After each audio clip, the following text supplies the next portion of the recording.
दोस्तों जय गुरुदेव। हमारी ये अब तक की सबसे अहम वीडियो, और अहम इसलिए है दोस्तों, यही वीडियो हमारी इस पूरी जर्नी का सार है। ये वीडियो यूट्यूब पर पंजाबी भाषा में उपलब्ध है। सभी के द्वारा पंजाबी भाषा को पूर्ण रूप से ना समझ पाने के कारण कुछ मरीजों के आग्रह पर हम इसका हिंदी वर्ज़न तैयार कर रहे हैं, ताकि कहीं भी देश के किसी भी कोने में या बाहर कहीं भी किसी को समझने में दिक्कत ना हो। वह दिए गए दिशा निर्देशों का पूर्ण रूप से पालन कर और इस दवा का उपयोग कर सभी अपनी परेशानी से छुटकारा पाएँ। वाहेगुरु जी का खालसा, श्री वाहेगुरु जी की फ़तेह। आप दर्शन कर रहे हैं गुरुद्वारा बाबा श्री सिद्ध सरसाई जी के, जो तरन तारण ज़िले के गांव चंबल में आता है। गुरुद्वारा बाबा श्री सिद्ध सरसाई जी का इतिहास इस प्रकार है। जब श्री गुरु अर्जन देव जी ने गुरु हरगोबिंद साहिब जी के जन्म दिवस की खुशी में तरन सरोवर की सेवा शुरू करवाई, तब बाबा सिद्ध सरसाई जी उस जगह नंगे पांव चलकर सेवा करने जाते थे। बाबा जी अपने घर से प्रसाद खा कर जाते थे तथा रास्ते में जाते वक्त लंगर के लिए जो भी सामान मिल जाता उसे साथ ले जाते थे। एक दिन गुरु जी का पंडाल सजा हुआ था। वहाँ एक कोढ़ी, जो एक व्यक्ति जो कोढ़ से पीड़ित था, उसने वहाँ आकर विनती की कि मेरा कोढ़ गुरुजी दूर कर दो। तब गुरुजी ने पंडाल में आवाज़ लगाई कि वह इंसान उठकर आए जो नित नेम गुरु घर की सेवा करता हो और वहाँ का लंगर प्रसाद ग्रहण ना करता हो। बाबा सिद्ध सरसाई जी चुपचाप बैठे रहे, यह सोचकर शायद कोई और भी लंगर प्रसाद मेरी तरह ग्रहण ना करता हो। फिर दूसरी आवाज़ पर भी बाबा जी नहीं उठे।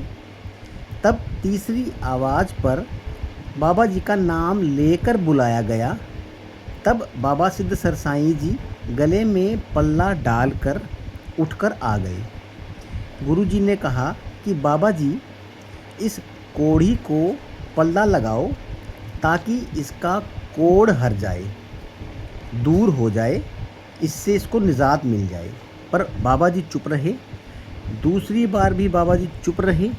तब तीसरी बार गुरुजी ने कहा, इस कोढ़ी को पल्ला लगाओ, इससे इसका कोढ़ समाप्त हो जाएगा। तब बाबा जी ने पल्ला लगाया और पूछा, क्या मेरे पल्ला लगाने से इसका कोढ़ हट जाएगा? तब गुरुजी ने कहा, ऐसे पल्ला लगाने से किसी भी दुखी का कष्ट अवश्य दूर होगा तथा यह वरदान आपके वंश को सदा बना रहेगा। तब बाबा जी ने विनती की, हम लोग गरीब हैं तो संगत को भोजन प्रसाद नहीं खिला सकते। तब गुरुजी ने वरदान स्वरूप ऐसा कहा कि कोई पल्ला लगवाने आएगा तो उसके लिए यहाँ का जल, खाना और पानी वर्जित रहेगा। अगर कोई ग्रहण करेगा तो पल्ला लगवाया हुआ काम नहीं करेगा। इसीलिए रोगी वहाँ का प्रसाद ग्रहण नहीं कर सकते। मसलन आधी तकलीफ़ पल्ला लगवाने से व आधी तकलीफ़ श्रद्धा से दूर होगी। रख साहिब को मिट्टी नहीं कहना। रख साहिब को मिट्टी के पात्र में रखना है तथा सुबह स्नान करके ज़ख्मों पर रख साहिब कटोरी में पानी में डालकर लगानी है तथा गुरु अर्जन देव जी, गुरु सिद्ध सरसाई जी दुख दूर करो, ऐसा 5 बार बोलना है। धन गुरु अर्जन देव जी, धन गुरु सिद्ध सरसाई जी, कष्ट दूर करो, ऐसा 5 बार बोलना है। साफ मुंह से ये दवाई लगानी है, मतलब झूठे मुंह नहीं लगाना, कुछ भी खाया पिया हुआ नहीं हो उस समय। तो 40 दिन कम से कम लगानी है। अगर 40 दिन पहले ठीक हो जाए तब भी 40 दिन कम से कम पूरे करने हैं।